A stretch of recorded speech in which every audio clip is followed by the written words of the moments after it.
Bonjour, bonjour, ou bonsoir. Tout dépend quand c'est que vous regarderez cette vidéo. Alors, comme vous pouvez le voir, là, il y a une panel de nids, certains occupés, d'autres non. Et puis, ces derniers temps, j'ai fait plusieurs essais. Vous voyez, il y a un nid au milieu. C'est le nid des Fetchenkoi. Elles rendent plutôt bien dans leur nid à fond blanc avec la couleur jaune, comme ça. Ce nid, je l'ai copié, j'avais pas beaucoup de temps, puis je me suis dit, tiens, je vais copier ce nid. Alors, vous pouvez le voir, j'en ai un ici en gris clair, un encore en gris foncé. Ici, il est gris foncé avec l'intérieur un peu brun, comme ça. Et en fait, j'ai eu une mésaventure. Donc, ces nids que j'ai copiés, je les ai faits avec, on va dire, je les ai faits en pierre reconstituée. Ça veut tout et rien dire, mais c'est un mélange que j'ai fait de chaux, environ un tiers, et deux tiers de mortier. Dans les nids qui sont ici gris foncé, je leur ai rajouté de la poudre pour faire les joints de carrelage, ce qui leur a donné cette couleur. Je trouvais sympa de varier un peu les couleurs. Là, il y en a un gris clair, on va dire il est neutre. Mais par contre, j'ai eu un souci, c'est que j'ai commencé à mettre des fourmis dedans, et puis direct, dans les heures qu'on suivit, on voyait qu'il y avait des fourmis qui commençaient à être déjà un peu déglinguées. Et le lendemain, ils n'avaient pas du tout déménagé, mais le lendemain, il y avait quelques-unes qui étaient mortes dans les galeries, puis 4-5, c'était pas grave, mais j'ai tout de suite décidé que ça allait pas aller comme ça. J'ai donc annulé le déménagement, et puis j'ai encore fait des nids, j'en ai fait plusieurs, encore fait des nids où j'ai un peu varié la recette différemment pour voir. Le souci étant que s'il y a trop de ciment, ben bien sûr c'est l'humidification qui se fait mal. Puis là, là vous mettez de l'eau là-dedans et en 15 minutes il n'y a plus d'eau. Tout a été pompé. Donc l'hygrométrie elle se gère plutôt bien. On voit d'ailleurs celui-ci ici qui est très foncé dans sa zone. Tandis que celui-là est clair, il est inutilisé, celui-ci il est utilisé. Et avec ça, le mélange est bien, mais par contre le résultat est mauvais, puisque les fourmis, elles ont de la peine dedans.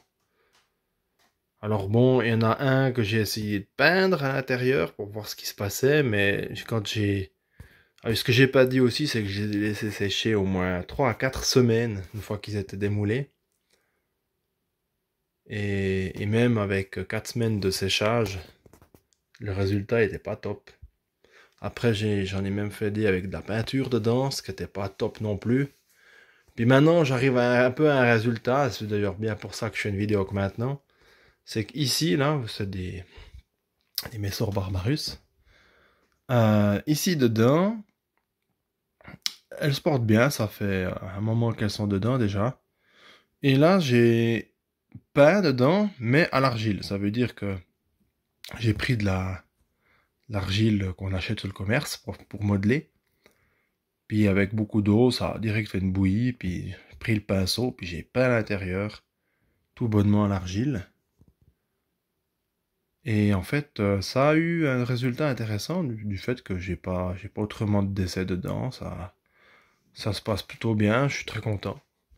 Alors du coup, je voulais faire part de ce petit détail. J'ai déjà entendu les nids en pierre reconstituée, beaucoup sont critiqués parce que ça fait tuer les fourmis dedans.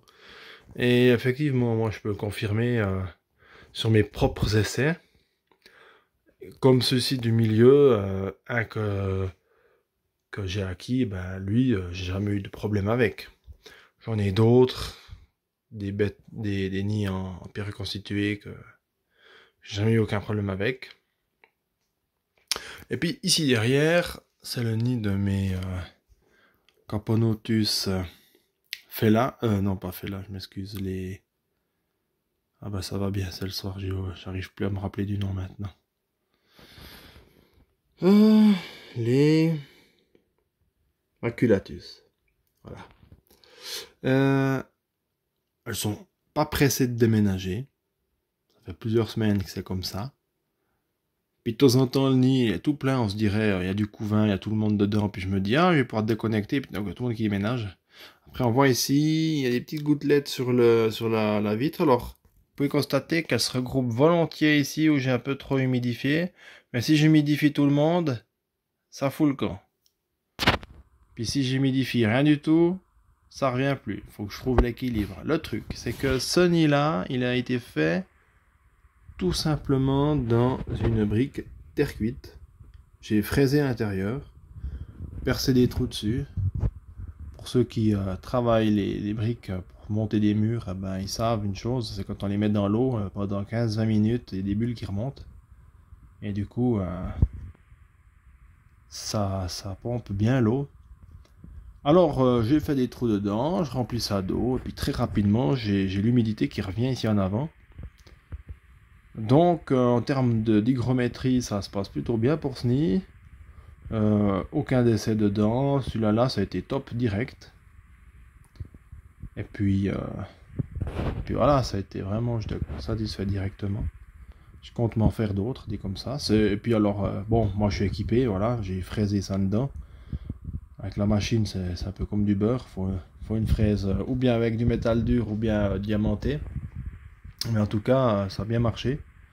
Puis bien sûr, comme c'est de la terre cuite, c'est extrêmement dur, les fourmis ne creusent pas. On aura de quoi faire. Voilà.